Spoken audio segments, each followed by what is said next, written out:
السلام علیکم dear viewers, کیا آپ جانتے ہیں کہ ایک چھوٹی سی غلطی جو اکثر گھروں میں معمول بن چکی ہے شوہر اور بیوی کے درمیان محبت کو خاموشی سے ختم کر رہی ہے؟ کیا اسلام صرف شوہر کو حقوق دیتا ہے یا بیوی کے بھی حقوق مقرر کیے گئے ہیں؟ آج کی اس ویڈیو میں ہم قرآن و سنت، نفسیات، بزرگان دین کی نصیحتوں اور حقیقی زندگی کی مثالوں کی روشنی میں جانیں گے کہ شوہر کے وہ کون سے حقوق ہیں جن کا خیال رکھنا ایک مضبوط، خوشحال اور پرسکون ازدواجی زندگی کے لیے ضروری ہے۔ لہٰذا ویڈیو کو آخر تک ضرور دیکھیے گا، کیونکہ آخری حق وہ ہے جسے اکثر لوگ نظر انداز کر دیتے ہیں، حالانکہ وہی کامیاب شادی کی بنیاد ہے۔ اسلام میں شوہر اور بیوی دونوں کو ایک دوسرے کی عزت کرنے کا حکم دیا گیا ہے۔ شوہر کا سب سے اہم حق یہ ہے کہ اس کی عزت گھر کے اندر بھی محفوظ رہے اور باہر بھی۔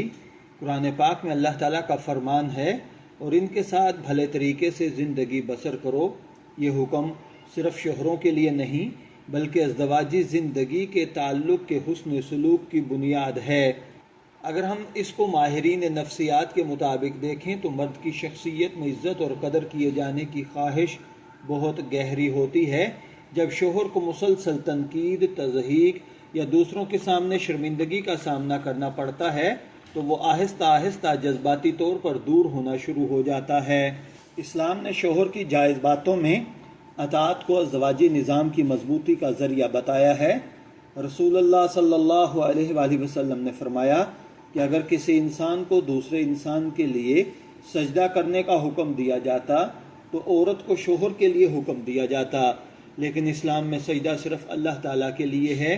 اس حدیث کا مقصد شوہر کی عظمت بیان کرنا ہے، عبادت نہیں۔ یاد رکھیں، اگر شوہر کسی گناہ یا اللہ کی نافرمانی کا حکم دے تو اس کی اطاعت جائز نہیں ہے۔ ایک کامیاب بیوی وہ ہوتی ہے جو اپنے شوہر کی کمزوریاں، مالی حالات، گھریلو اختلافات یا ذاتی باتیں دوسروں تک نہ پہنچائے۔ رسول اللہ صلی اللہ علیہ وآلہ وسلم نے فرمایا، قیامت کے دن اللہ کے نزدیک بدترین شخص وہ ہوگا جو اپنی شریک حیات کے راز لوگوں میں بیان کرتا پھرے۔ بیوی شوہر کے مال اور بچوں کی محافظ ہے۔ یہ صرف صفائی یا کھانا بنانے تک محدود نہیں بلکہ اعتماد کی حفاظت بھی اسی میں شامل ہے۔ حضرت عمر رضی اللہ تعالیٰ عنہ فرمایا کرتے تھے، گھر اعتماد پر قائم رہتے ہیں، صرف دیواروں پر نہیں۔ اکثر جھگڑوں کی وجہ مسئلہ نہیں بلکہ لہجہ ہوتا ہے۔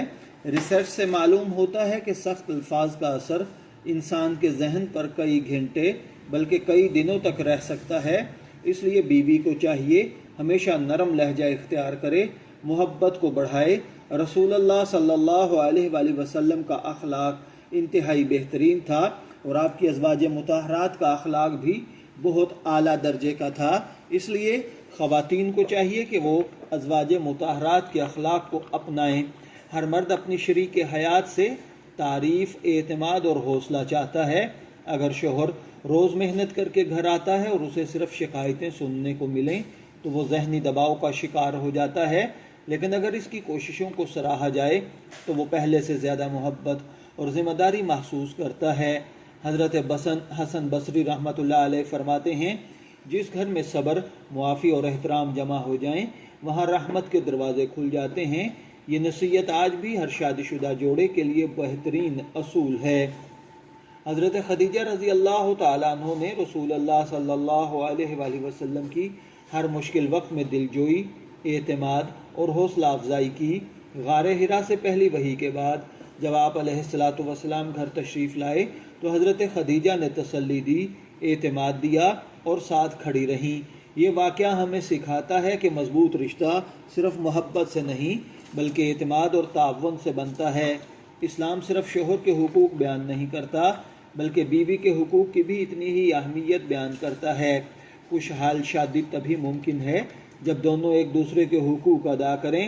حقوق کا مطالبہ کرنے سے پہلے اپنے فرائض ادا کرنا زیادہ ضروری ہے۔ اگر آپ چاہتے ہیں کہ آپ کی ازدواجی زندگی محبت، سکون اور برکت سے بھر جائے تو آج ہی ایک فیصلہ کریں، اپنے شریک حیات کے حقوق کو پہچانیے ان کا احترام کیجیے اور معافی محبت اور حسن اخلاق کو اپنی زندگی کا حصہ بنائیے۔ اگر آپ کو یہ ویڈیو فائدہ مند لگی ہو تو اسے ضرور لائک کریں، اپنے دوستوں اور اہل خانہ کے ساتھ شیئر کریں اور ہمارے چینل کو سبسکرائب کرنا نہ بھولیں تاکہ آپ کو اسلامی نفسیاتی اور روحانی رہنمائی پر مبنی مزید ویڈیوز ملتی رہیں۔ شبیر احمد کو اجازت دیجیے، پھر ملاقات ہوگی کسی نئے ٹاپک کے ساتھ۔ تب تک کے لیے اللہ حافظ۔